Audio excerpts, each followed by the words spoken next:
কেউ কেউ বলছে বাংলাদেশকে তো কয়েক ঘণ্টাতেই দখল করা যাবে, অথচ ইতিহাস জানে এই দেশের প্রতিরক্ষা শুধু অস্ত্র নয়, এই মাটি, এই নদী, এই মানুষ সব মিলেই এক অজেয় দুর্গ।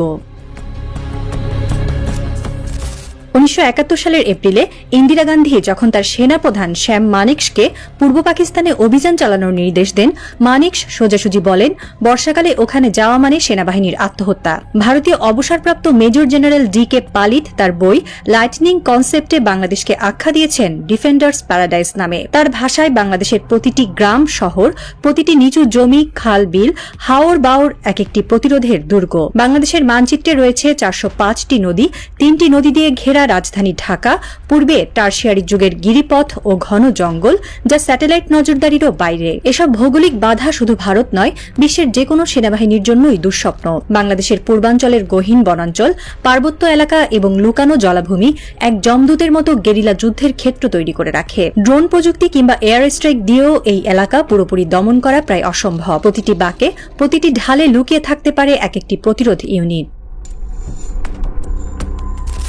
ইতিহাস বলে বাংলা কখনোই সহজে শাসন করা যায়নি। মুঘলদের শতবারের চেষ্টা ব্যর্থ হয়েছে, সুলতানরাও পুরো বাংলাকে নিয়ন্ত্রণে আনতে পারেননি, ব্রিটিশরাও টিকতে পারেনি। ইতিহাসবিদ জিয়াউদ্দিন বাররানি বাংলাকে বলেছিলেন বুলগাকপুর, অর্থাৎ যুদ্ধে সবসময়ই বুলগেরিয়ার মতো কঠিন। ইবনে বতুতা বলেছিলেন প্রাকৃতিক দুর্বেধ্যতার জন্য এই অঞ্চল এক সমৃদ্ধ জাহান্নাম। এই অঞ্চলে শুধু ভূপ্রকৃতি নয়, মানুষও প্রকৃতিরই অংশ হয়ে প্রতিরোধ গড়ে তোলে। পানির উপর ভেসে থাকা গ্রাম, চরাঞ্চলের চলমান জনপদ কিংবা টং ঘরের গেরিলা কেন্দ্র, সবই একটি অচেনা ফ্রন্ট লাইন। এমনকি প্রাচীন গ্রিক সেনাপতি আলেকজান্ডারও এই অঞ্চলের দিকে না এগিয়ে ফিরে যান পশ্চিমে, কারণ এই ভূখণ্ড শুধুই যুদ্ধ নয়, এখানে প্রতিরোধ হয়ে ওঠে অস্তিত্বের প্রশ্ন।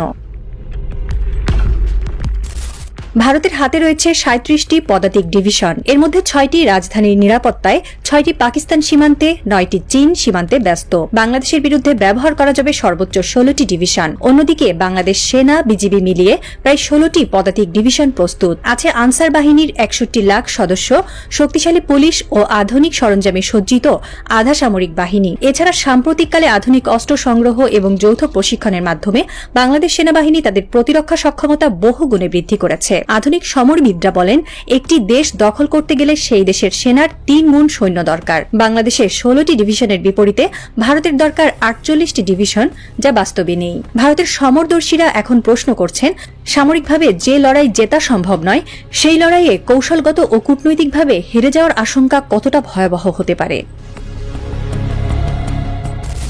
ভারত যদি বাংলাদেশে সামরিক আগ্রাসন চালায়, তখন শুধু একটি ফ্রন্টে যুদ্ধ হবে না।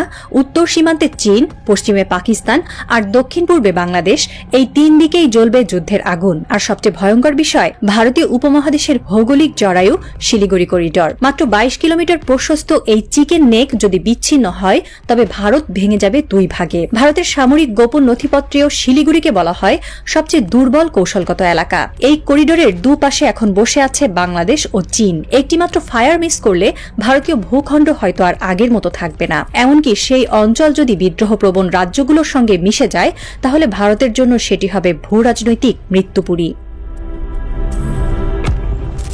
ভারতের প্রধান রপ্তানির বাজার মধ্যপ্রাচ্য, আর সেখানকার মুসলিম বিশ্ব, তুরস্ক, ইরান, এমনকি সৌদি আরবও বাংলাদেশে আগ্রাসনের বিরুদ্ধে সোচ্চার হবে বলেই অনুমান করছে বিশ্লেষকরা। বাংলাদেশের উপর হামলা হলে শুধু সামরিক নয়, কূটনৈতিক ও অর্থনৈতিকভাবেও ভারত চাপে পড়বে। চীন ও পাকিস্তান বাংলাদেশের ঘনিষ্ঠ সহযোগী। ভারত যদি অগ্রসর হয়, তাদেরও বসে থাকার সুযোগ থাকবে না। কাশ্মীর থেকে গালওয়ান, লাদাখ থেকে পাঞ্জাব, সব জোনে শুরু হবে পাল্টা প্রতিক্রিয়া। ভারতের অর্থনীতি এই মুহূর্তে যুদ্ধের ধাক্কা সইতে পারবে না। বিশ্লেষকরা বলছেন, বাংলাদেশে আগ্রাসন মানে ভারতের ট্রিলিয়ন ডলারের অর্থনৈতিক স্বপ্ন ছিন্ন ভিন্ন হয়ে যাওয়া। অনেকে মনে করেন ভারত ইউক্রেন মডেলে বাংলাদেশের উপর হামলা চালাতে পারে, কিন্তু সত্যি বলতে ইউক্রেন যুদ্ধেও রাশিয়ার অবস্থা ভয়াবহ। এক ফ্রন্টে যুদ্ধ করেই রাশিয়া হারিয়েছে 3 থেকে 7 লাখ সেনা। রাশিয়া ছিল সুপার পাওয়ার। তাদের আর্থিক, সামরিক ও কূটনৈতিক অবস্থা ভারতের তুলনায় অনেক বেশি সংগঠিত। তবু তারা একক ফ্রন্টে টিকে থাকতে হিমশিম খাচ্ছে। আর ভারতকে যুদ্ধ করতে হবে 3 ফ্রন্টে, এবং এই যুদ্ধে একক ক্ষমতায় লড়তে হবে বিনা মিত্রতায়। সেই চাপ ভারত সইতে পারবে কি? এই যুদ্ধ শুধু ভূখণ্ড দখলের নয়, এই যুদ্ধ হবে ইতিহাসের পুনর্লিখনের, যেমনটি ঘটেছিল 1971-এ, যখন ছোট্ট এই ভূখণ্ড বিশাল এক সামরিক শক্তিতে পরিণত হয়েছিল। দক্ষিণ এশিয়ার রাজনৈতিক বাস্তবতা আর কৌশলগত ভারসাম্যের কেন্দ্রবিন্দু হয়ে উঠেছে বাংলাদেশ। তাই আজকের যে কোনো আগ্রাসনের জবাবে আসবে শুধু প্রতিরোধ নয়, ইতিহাস রচনার প্রত্যাঘাত।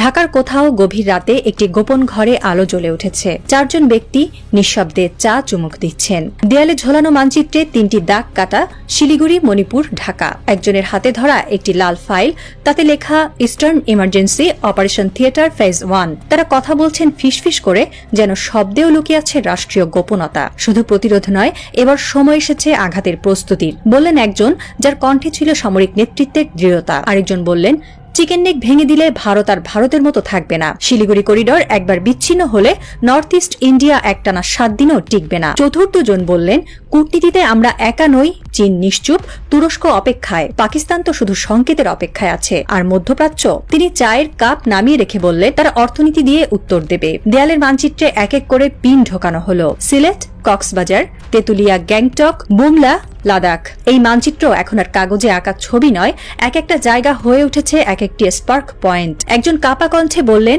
এবারের যুদ্ধ শুধু আগ্রাসন ঠেকানোর না, এটা হবে মানচিত্রের রাজনীতি বদলের যুদ্ধ। বাকিরা মাথা নাড়লেন। দূরে বাজ পড়ল, একটি যুদ্ধ কি শুরু হতে চলেছে? না, এখনই নয়, কিন্তু সবাই জানে, যদি শুরু হয়, বাংলাদেশের